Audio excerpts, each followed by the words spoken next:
Welcome back to a brand new episode of Tribal Council Chat, coming to you from Ottawa, Canada, in Brett's case, and as you can see from my background, I'm coming to you from the Death Star. My name is Bruce Heller, And my name's Brett Parnell. and let's dive in.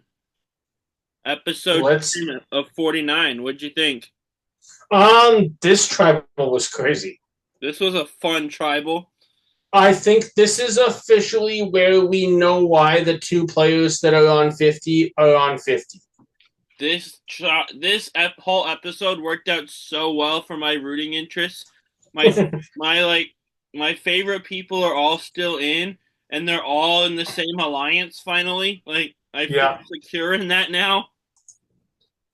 Because last week's Yellow Sophie was really wanting to play the middle and not join either group, and I feel like that went out the window this week. And she joined. I agree. I wanted her to join. So same. Yeah.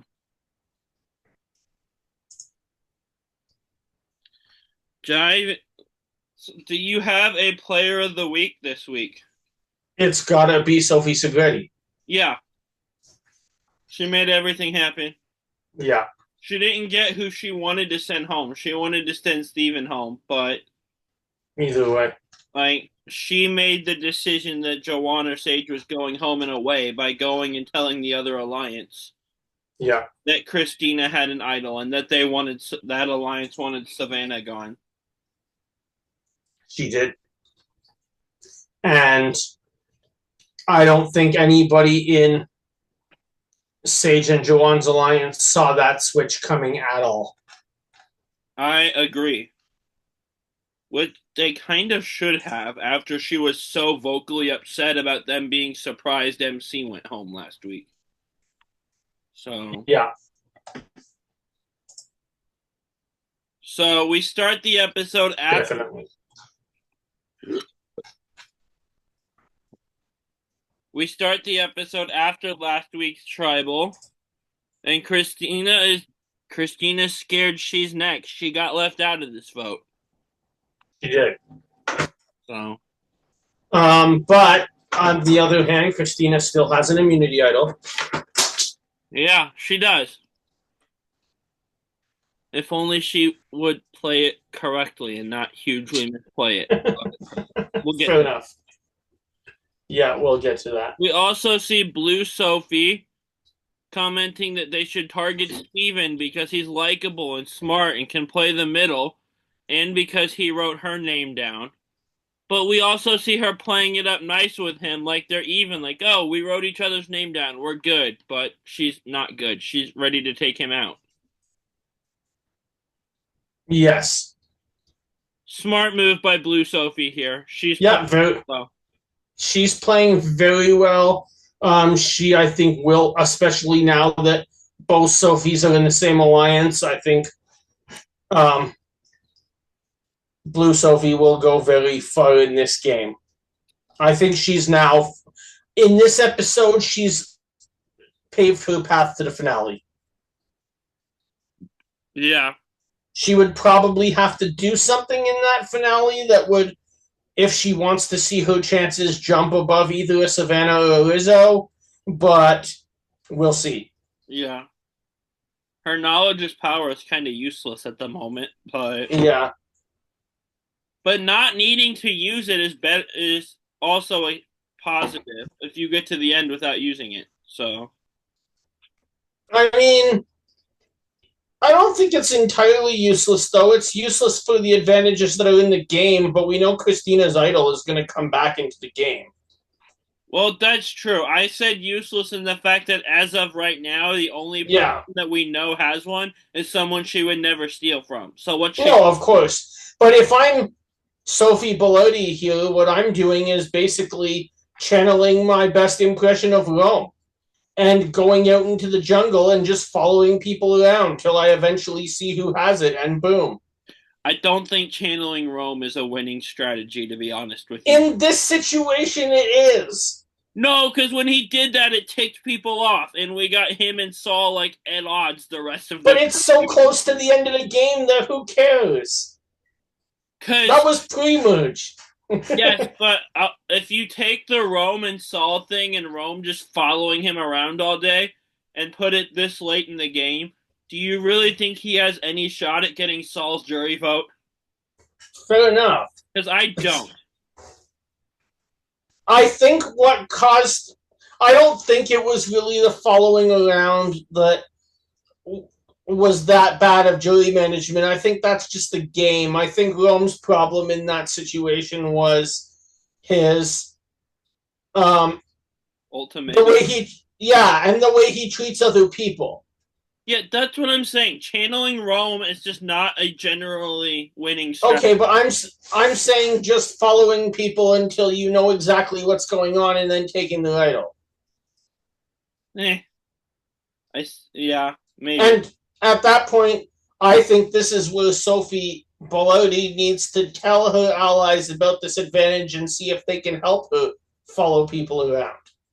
Yeah, I still think if you get to the end and like, hey, I had this and never needed to use it, that's a feather in your cap if your name isn't Xander. I guess we've seen that with Marianne, though. Yeah, and it worked. I know, but it was big once, but that doesn't mean it's going to work every time. At some point, it's just going to be like, yeah, we've seen this all before.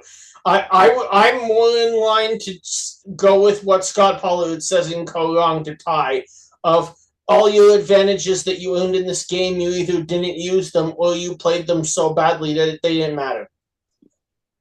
Not using them isn't a bad thing, though. That means you didn't need it. Fair enough. I don't think we're going to agree on this one. No, I know, but I see your point. But there is an argument to be made for I was so good I didn't need to use my advantage. Yeah, my game got me here. Because if you're too advantage heavy, you're Ben, and everyone complains about it forever. that's fair. See, I don't even know if everybody complains about Ben because he's too advantage heavy. I think he had too many advantages that were really frigging easy to find. I just think there was a lot of them really close together at the end. Yeah. I just think that with Bennett, he wouldn't be as controversial of a winner if it wasn't for the whole debate on was it intentional and did they want to promote Ben's character and give him more time in the show, all of that kind of stuff that we've seen come up.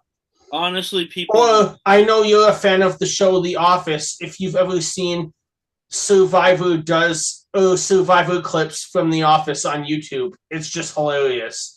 But that's what I think is the most controversial part about Ben's game is the clip that they give in there of, great, the war vet takes all the screen time. Yeah. Honestly, I don't mind Ben. He's not. I don't either. I think his game gets too much hate. Like, yeah, absolutely. Yes, it relied very heavily on idols, but you know what? He played it well. Yeah, no question. So, do I rank him towards the bottom when I rank strength of winning games? Probably, but that's not his fault. Right. I agree. And everyone wants to. You and I have both read it online a ton that Chrissy should have won that season. She was there. She couldn't convince the jury to vote for her. I don't. Yeah. And why she's on 50, I have no idea. Fair enough. That's the one, like, I like the 50 cast more than a lot of people did. A lot of people complained about it. There's no reason for Chrissy Hoffbeck to be on the 50 cast. I disagree with that. Why? Like, what? She's going to bring a massive storyline into this season. Do what? She's going to bring a massive storyline into this season. Which is what exactly? The fact that she just had breast cancer like 2 years ago? I don't think I knew that. But looking at her Survivor resume, there's no reason she should be on such a monumental legend season. Fair. Like, her claim to fame is she lost, and a lot of people think she should have won. That applies to a lot of people. Yeah, that makes sense. But moving back to the episode we're talking about, sorry, Chrissy, I feel like I was kind of mean there, but I stand by that. You didn't know. I stand by putting her on 50 was a weird choice, but good for her for overcoming what she overcame. Yeah. Survivor resume wise, she shouldn't be on a legend season. Fair But enough. you could say that about a couple people. It's going to be awesome either way. The next thing we see is kind of a funnier scene. Yeah, absolutely. Jawan and Sage are You checking there? in with each other, and when they're done, Sage tells us he's her number one and doesn't want that to change.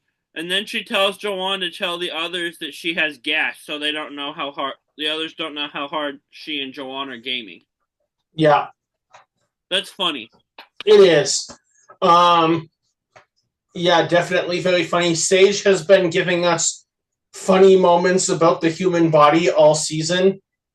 Yeah. I don't know what is with this, but hey, whatever floats your boat. I guess so. Or it's keeping blackhead zits in a jar for some reason. Yeah. Yucky. Yeah, that's what I would say. But we also see Jawan sitting down and talking with Steven here. Because Jawan knows that. Let me figure this out. He knows that Steven told Sage about Christina's idol and not him. And the three of them are supposed to be in this bottoms up together. Yeah. And he tests the waters to see if Steven will tell him, and he doesn't. When I wrote down here, bottoms up could be done. Yeah. After that conversation, Steven tells us in a confessional that he doesn't really trust Jawan, and I don't really know why exactly. Yeah. There's not really a reason for that. Yeah, there isn't really a reason. It's a confusing part of the episode. Yep. So moving in to the reward challenge,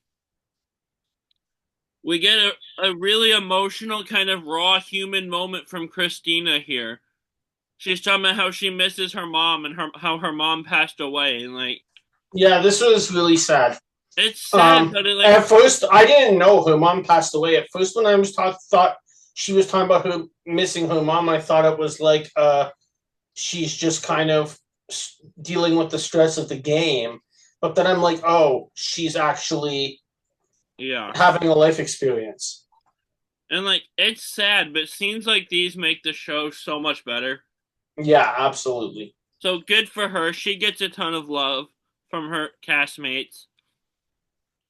We learn that the sanctuary where good things happen is back for the first time this season. It is. I'm surprised it took this long to get there. We've had fun. We've had like actual rewards that come to camp. So yeah, we have. It's really the first time, and I mean, the fact that the sanctuary is coming back at this time, I don't mind. I know you're kind of not sold on it. To me, it's fine for a reward. It just in the early part of the new era became way too frequent. I don't mind the sanctuary where good things happen, and yes, I call it that full name. I even wrote it down in my notes. The sanctuary where good things happen is back. What I minded was for the seasons where that was every single reward. That's fair. We have rewards that are coming to camp this time. Next season's 50. I'd love to see us go full out on rewards and have a reward where people go somewhere cool. Yeah. So, we'll see. But they're going to go to the sanctuary and get hamburgers and hot dogs and fixins and chocolate cake. And so, the way this works is you swim out and make your way across this balance beam. And then you dive underwater. And apparently that's where I stopped writing down how the challenge works. Yeah. You go over the balance beam, dive underwater, get one buoy to come up, and then said buoy has to be attached.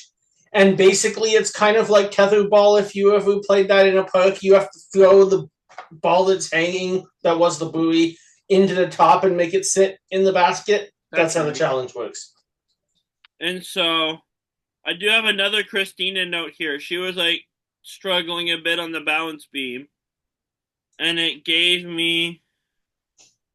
Oh, my notes got mixed together. This is where I have the rest of the challenge. But Christina was reminding me of Suri on Game Changers. Yeah. But didn't take as many times to get across it because she ended up just sitting and scooting across it, which is really smart. That is very smart.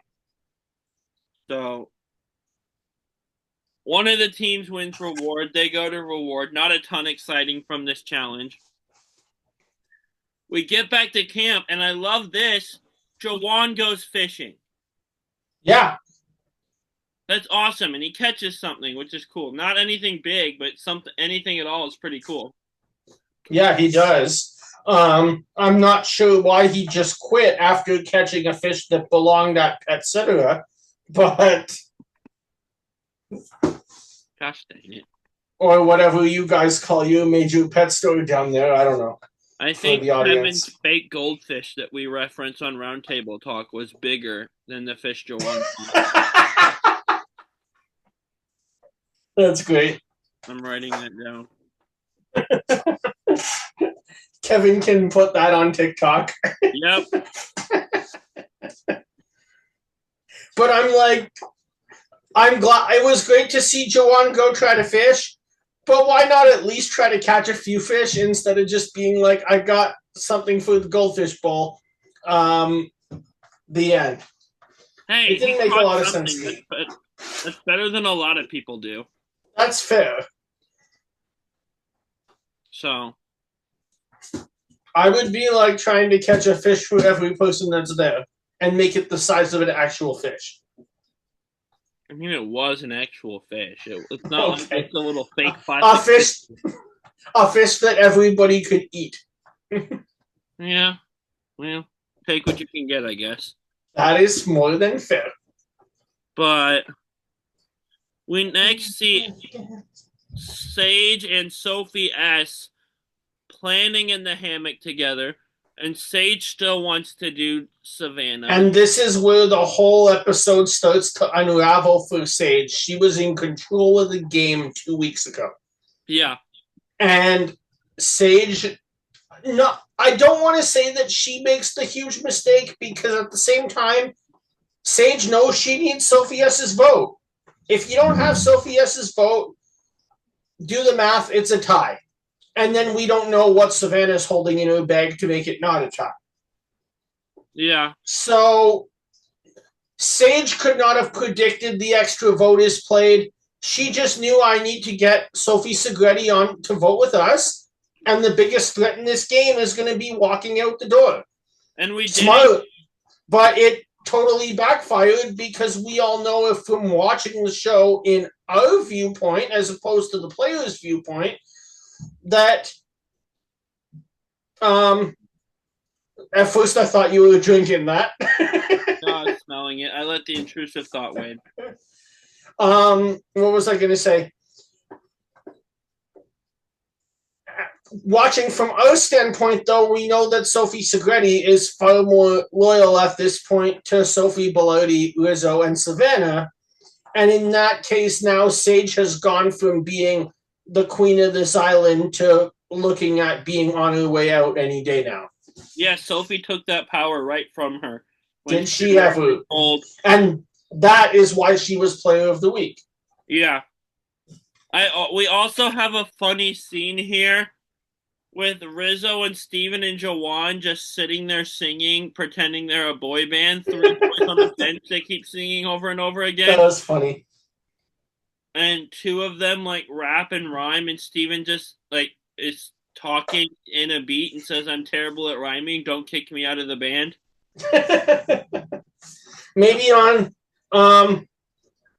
50 we'll get Rizzo and Charlie singing The Life of a Showgirl as 2 guys. Maybe. I don't know. Maybe. Those 2 together would be so much fun, though. Oh, yeah. So We also get a quote here. My last note before the Unity Challenge is Sophie S saying that she wants to be ruthless and be strategic and then make nice when you're a millionaire back home. Great attitude. Yeah, absolutely great attitude. That's the way to play the game. Yeah. And I don't know. Do you think that Sophie Segretti might be really kind of like playing that? She played that middle game perfectly for the last couple weeks, but now she's almost ready to like do what Michelle did at this point of the game and take a side and just start to run the show. Maybe. I could see it. Yeah. And so we move into the immunity challenge. And here's how it works. You race into a teeter-totter tunnel, which we have not seen before, and is kind of... We have not seen that before. It's a giant net tunnel you crawl through. I'm trying to think if I've ever seen a teeter-totter tunnel on either the challenge or on Big Brother, but I don't even think there. So for the audience, this is a giant net tunnel. We've seen them crawl through net tunnels before. Yeah. But it's also a teeter-totter, so you're crawling up, and when you get about halfway through, you're all of a sudden just get slammed to the ground because the weight shifts in the tunnel. That's right. And we see people go flying into the top of the net. Yeah. And I think we saw at least one person just get thrown out of the tunnel. Savannah, I think. Yeah, she must have just lost her balance when it tilted and rolled out. Or she's just really light and flew. Yeah, but the teeter-totter tunnel launched Savannah out of the teeter-totter tunnel. It's unhinged, and I love it. Yeah. It was jostling people around for sure. It's so right. So you get through the tunnel, you maneuver these discs around obstacles to release a handle, and you then use that handle to move puzzle pieces across a balance beam, and then you assemble the puzzle. I mostly just liked watching this stupid tunnel toss people around like ragdolls, but yeah, absolutely. I also want to go through that tunnel. That would be so much fun. Yeah. We should just have a teeter-totter tunnel at like outdoor parties when people have been drinking too much. Oh my gosh, don't put drunk people in. Oh my gosh. Like, it already looks unhinged, but can you imagine, like, with a drunk person's mind, how they'd react to that? They'd freak out. That'd be hilarious. Yeah, kind of. So, we also have the opportunity. I put Rice Purchase here because it hasn't been a negotiation the last couple of times. Yeah. Because he sets a hard price and has said that can't change. Which, I mean, 3 wasn't that high, so I don't blame him. Once he said like 7 when there was an actual negotiation. Yeah. But at the same time, the number isn't open to changing. That's not a negotiation. No, it's not. But hey, Angelina's not on this season, so no one got Rice for their tribe. But they give him a counter offer, and he says no. And someone says to him this, what I've been saying the last couple seasons of, a negotiation. Savannah does it. Yeah, she goes, isn't a negotiation supposed to go both ways? And he goes, yeah, but that doesn't mean I have to accept the counter. But then Joanne tries to make it a negotiation that goes both ways, and Savannah shuts him up quick because he's about to trade all the rights. Well, they did give him a counter that was like 2 people, I think, or like Joanne. And Probe said no, so Joanne said something like, what about 2 people for half the bag or something like that? Yeah. Joanne was trying. I would have been like, what about 1 person, but that person gets all the rice? Yeah. That would be funny. You just have your own private stash of rice in the middle of Fiji. Yeah. Ultimately, Sophie S wins. My only note was yay. I was happy to see that. Yeah, same. And so We get back to camp. This is where we see Sage and Joanne kind of planning again that they want to go for Savannah. And Sage says this may be their last chance to get her. And my note here was, I'm pretty sure she said that the last round or two also. So, we'll see. Yeah, absolutely. This is where Sage says too much, because Sophie S has kind of been playing the middle up until now. Yeah. This week. And Sage tells Sophie about Christina's idol and kind of reiterates Savannah again. And this is where Sophie then goes and tells Savannah and the plan and that Rizzo should play his idol on her. And that Sage and Joanne are going to flip on the group plan to vote Steven out. That is true. So good for her. Way to take the game into your own hands. Very much so. We see Savannah and Sophie B in the hammock planning to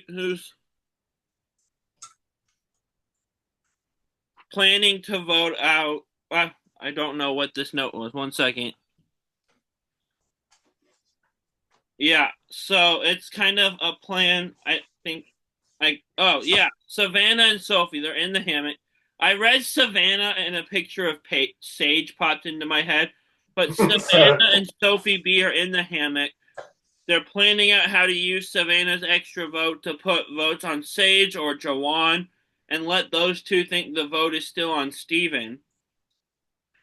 But Sophie has been in a lot of hammocks. This is a different Sophie than the other. Thanks, CBS.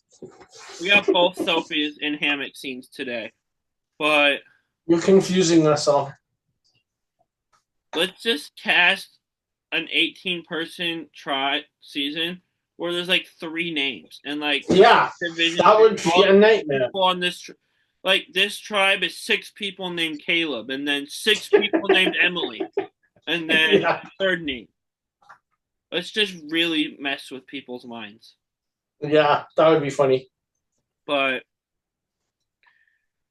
we'd probably have to find 3 gender-neutral names that we could use it for, but they do exist. No, you get 1 gender-neutral name, 1 guy's name, and 1 girl's name. Interesting. So, like Riley, you could have a tribe that's 3 guy Rileys and 3 girl Rileys. Yeah. Then an Emily tribe and like a Zach tribe, and the guy-girl would still be the same. That would be so messy to watch.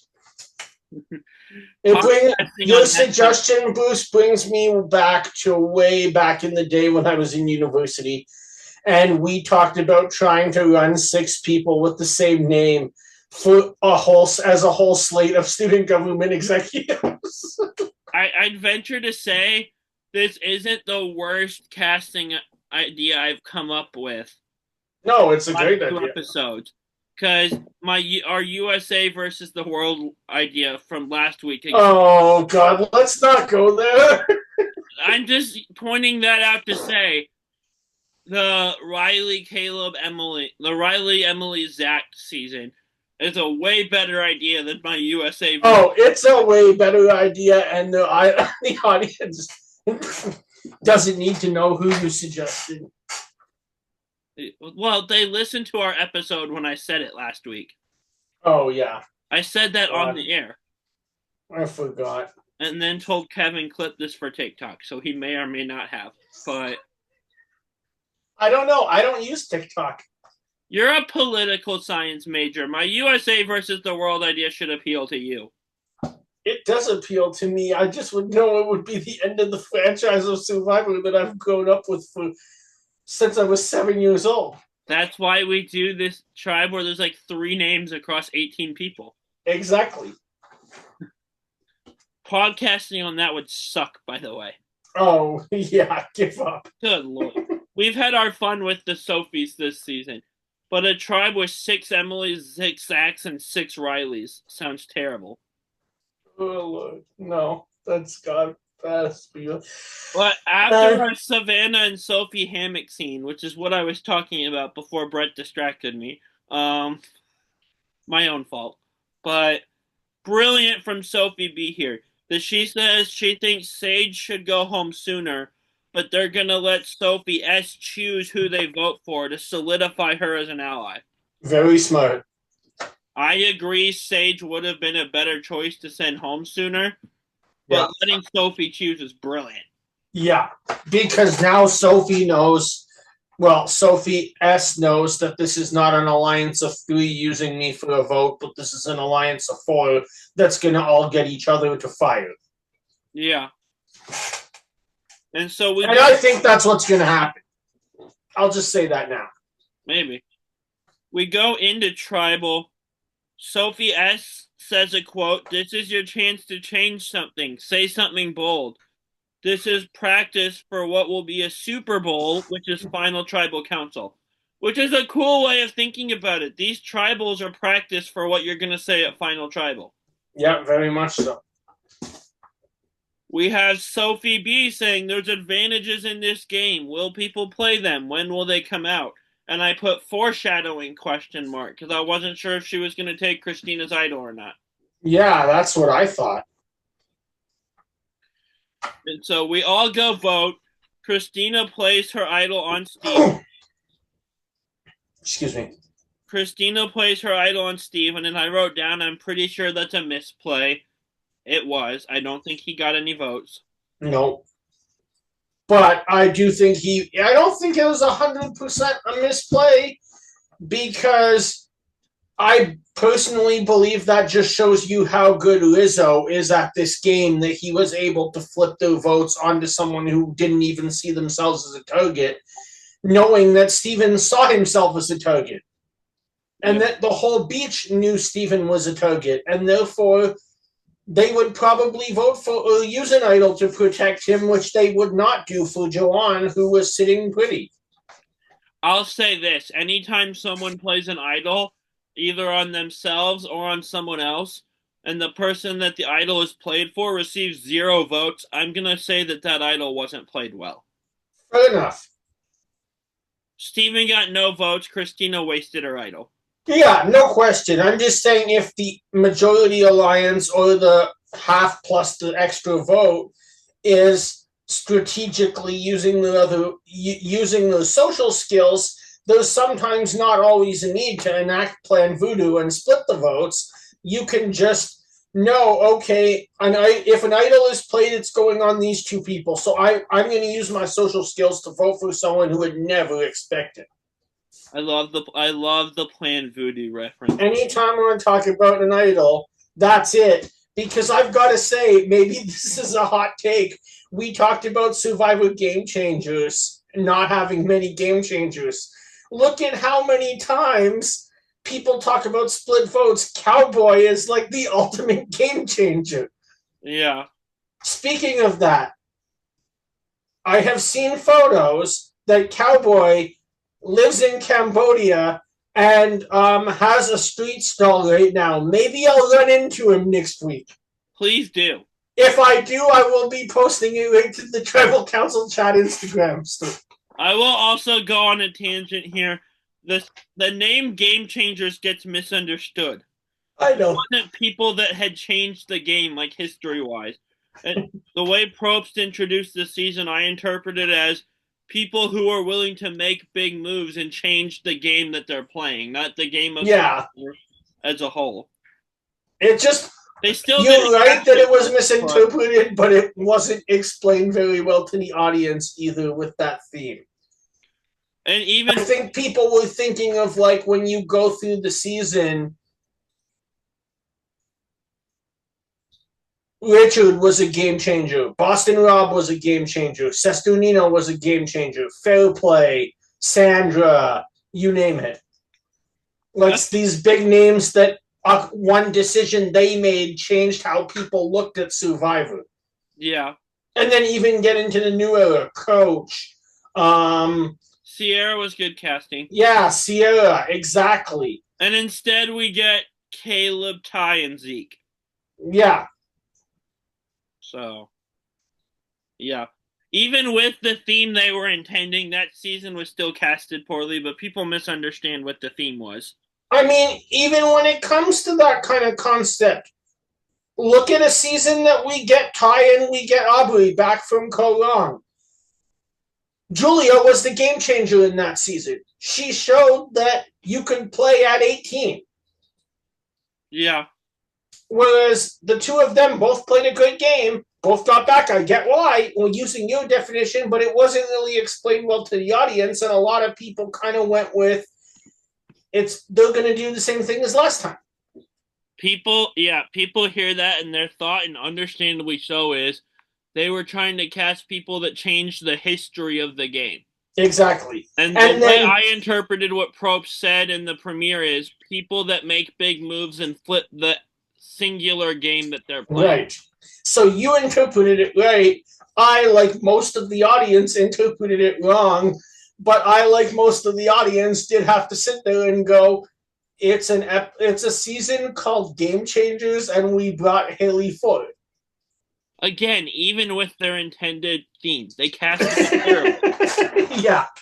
I don't mean this as a personal shot, but by neither definition of the term game changer should Zeke have been there. Yeah, I met Zeke. He's an amazing guy. But I agree with you on that. He seems, I will say though, he played really hard his first season. Like he definitely, yeah.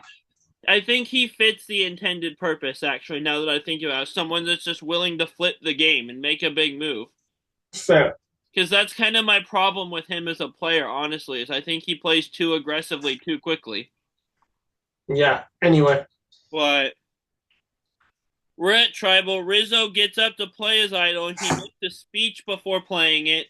And it's not real! Rizzo is amazing at this game. What was the purpose of this exactly? It's incredible. There was a huge purpose of this. Do you want me to go over it? Yeah. They all know Rizzo has an idol. He played that. Everybody in this game, unless you're Rizzo's ally, thinks that Rizzo played a fake idol and that he doesn't have an idol anymore. No, they know he still has one. Oh, I'm not so sure about that. I think that was the purpose. We'll see if it works. You might be right, but I think the purpose was that some of them might go, Rizzo doesn't have an idol. I think his purpose here was just to yank everyone's chain and be a showman, and I think people know he still has one. Maybe I'm wrong. You might be. Well, I might be wrong too. We'll see. We're gonna put that on a poll this week. See, now that you just say that Rizzo is being a showman, now I'm just picturing Charlie and Rizzo doing the life of a showman around the fire. Not my point, but we will put that on a poll this week. Does the rest of the tribe know Rizzo still has a real idol or not? Yeah, I'll ask you tomorrow while I'm at the airport. But we read the votes, and it comes up Savannah, Jawan, Rizzo gets a vote for some reason. Yeah, because the other alliance was splitting votes. Oh, well, they did a bad job. Yeah, I know. That's my point about why it can be advantageous to play to vote in a different way than people think, because it'll defeat the idol on its own. Yeah. I also love that... And they talked about voting for Rizzo because they said if Rizzo the reason Rizzo got a vote is because Sage was saying, if we put one vote on Rizzo and he plays his idol for Savannah, he'll go home because he played his idol for somebody else. Yeah. Basically, Sage was trying to make Rizzo look like a fool instead of win the game herself. Yeah. I will say, as Savannah's name gets read each time, she's like acting shocked and pretending she's getting blindsided. And then looking at Jawan and like, oh, did you... This was great. And then Jawan gets blindsided and goes home, and he's... And Jawan's going, no, I didn't vote for you, and then she gets another vote, and he's like, maybe I did. Yeah. But then what Jawan doesn't know as these votes are getting read is that Savannah has put 2 votes on Jawan. My favorite part of this entire tribal council, though, is after Jawan leaves, we learn that he accidentally took Rizzo's torch. Yeah. Did you catch that? Yeah, I did. This coming from the same guy that accidentally took Savannah's bag and filled it with wood, thinking it was Do you him. think this was on purpose or by accident? I don't know, and I don't care. It's funny either way. It was hilarious, but I think he might have been trying to get a bad omen on Rizzo's torch by seeing if it gets snuffed. I I don't know if it would have been a bad omen or just him trying to be funny. But the same guy doing this that had the bag thing happen is amazing. The funny thing is, I was laughing at this, but I totally forgot about the bag thing because I was watching what was ongoing until now. Yeah. Oh my god. I love it so much. Yeah, that was great. But okay, so a line blindside first boot. Do you want to go first or do you want me Yeah, I'm gonna go. You know that I like my Canadian football, and you and Kevin have been laughing at me over something on Roundtable No, Chat. he has. So today you are getting 3 players from season 50 who, keeping with your theme last week in Wicked, either started on red tribes or black tribes. Yes. I have not been laughing at red blacks. That has been I've been going the other way and was like really into CFL and was texting you guys team names I was reading afterwards. That's true. I thought you were saying we had. I thought you both were saying we had the worst team name in the league. No. And I'm like, come on.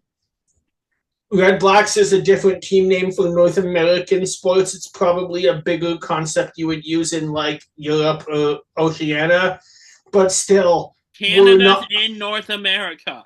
I know. I said North American sports. I just said like New Zealand All Blacks is one of the most famous names in sports. Okay. But either way, that's not really the point. The point is, no, a team that's named after a 2 colors can't be a worse team name than a team name that's named after a bird in French to teach kids about parts of the body. I disagree. I love it, honestly. Oh, so you have been making fun of me. Either way, let's get to it. No, I like tiger cats. I like elks. I like alouettes. I don't love red blacks, but I was not actively laughing at you about it on the show. That was Elks is only a new team name. Yeah, but it's still cool. The old team name of Edmonton was not politically correct for the 21st century, so they became the Elks. I read that on their Wikipedia page. Elks is still awesome. Either way, getting back to what we had, if we're talking about Canadian football, we have to start with a Canadian player from 50, so I'm putting Genevieve from the Lavo Red Tribe into this Align Blindside first boot. From the Black Jalapao tribe, I'm going to give you Coach. The way you looked at that was just funny. I think he's the only person to be on the starting Black tribe. There's been lots of Black buffs after the merge. Yeah. But there has not been a lot since the beginning. And then to see what you do with a winner, because you seem to like to first boot winners from the Liba tribe, Red, I'm going to give you D. Yeah, as soon as you said you were trying to make me break my rule, I knew that's where that was going. Coach is getting first boot. Yeah. No question. I can't deal with that for 26 days. No, thank you. Goodbye. Poor people who had to deal with it for 38 or 39 in the case of South Pacific. No, they chose that. They did that to themselves. They could have voted him out if they wanted to. That's really fair. Like I'm going to do on day 1. Or day 3. But Tyson wanted to be his assistant coach. Yeah. Until he brought his assistant coach. That's the underrated crazy part of the coach lore. Is that his loved one was just his assistant soccer coach. I really wonder how that guy is going to be any different in 50. He's not. He's going to be the same person we've gotten 3 times already. That's why I wasn't thrilled that he was on the cast. Fair enough. So what are you doing between D and Genevieve? Honestly, I'm going to lose to either one of them at the end anyway. I may as well go to the end with D and get to hang out with her and play with an all-time great. So Fair enough. I'm gonna first boot D, like you say, all-time great, someone who's just amazing at all of these shows. She had a great run on the challenge this year too. yeah, I want the money more than anything. I'm going to the end with Coach. It's been done before. I don't have the patience for that. Fair enough. I mean, he's one step better than Russell. So that leaves me to blindside Genevieve, who's easily my favorite player out of these three. But, I mean, a fellow Canadian being on the jury would certainly help my cause, especially if it's against Coach. Yeah, there you go. This was fun. What about yours? Oh, I have to answer that. No, Yeah. you have to give you an aligned blindside first boot. I know. I forgot. You've done that before too. Yeah, I have. Multiple times. I know. Okay. So I am just going to go with 350 names off the top of my head for you. Sure. And I am going to go with Stephanie LaGrossa, who I think is going to do well on 50 for some reason. Okay. I'm going to go with, because you mentioned him 3 times, I'll throw Charlie in there. And because you said Coach, I'll throw Q in there, because that's kind of the same thing. Interesting. I am going to... Q's not near as bad, but he's kind of coachy. Yeah. I'm going to align with Charlie here. I figured. 2 male Swifties at the end. He's been beaten by somebody at the end, so it's certainly possible. I'm going to blindside Q. He would be a great juror. Probably will draw some attention off of him. And that's going to lead me to first boot Steph, who not only did Denny deserve to win, just saying, but we've seen the way that Steph it was in the pre-merge in Guatemala, and her uber competitive side took over, kind of like the same reason that I would vote out Ozzy. I just don't think that bodes well for my game. I'm going to go a different way. I'm going to first boot Q. Nice. Blindside Charlie. He'll be really nice. He'll be a cool juror to have. He won't be bitter towards me. Like Maria was kind of bitter towards him from what I've heard and read. But we don't need to go there. She has every right. And I'm going to align with Steph because of what you say. Her and Charlie have both gone to the end. Charlie was a lot closer to winning votes-wise. Yeah. So, yeah. I'll go to the end with Stephanie, and if she puts up a final tribal performance like Guatemala, and if I have the right jury, I can beat her. Yeah. That was great. That was fun. Check out all the other Reality Realm stuff. Pit Stop Pals, New Generation Challengers, Roundtable Talk. And with that being said, everyone grab your torches and head back to camp. And speaking of New Generation Challengers, even though we're not recording right now, even if you've never watched the challenge, next Wednesday, I know it's at 8, but PVR it. We've got 2 Survivor players in the final. It's the finale. It's going to be great. Nice. With that being said, everyone grab your torches and head back to camp. Bye. Good night.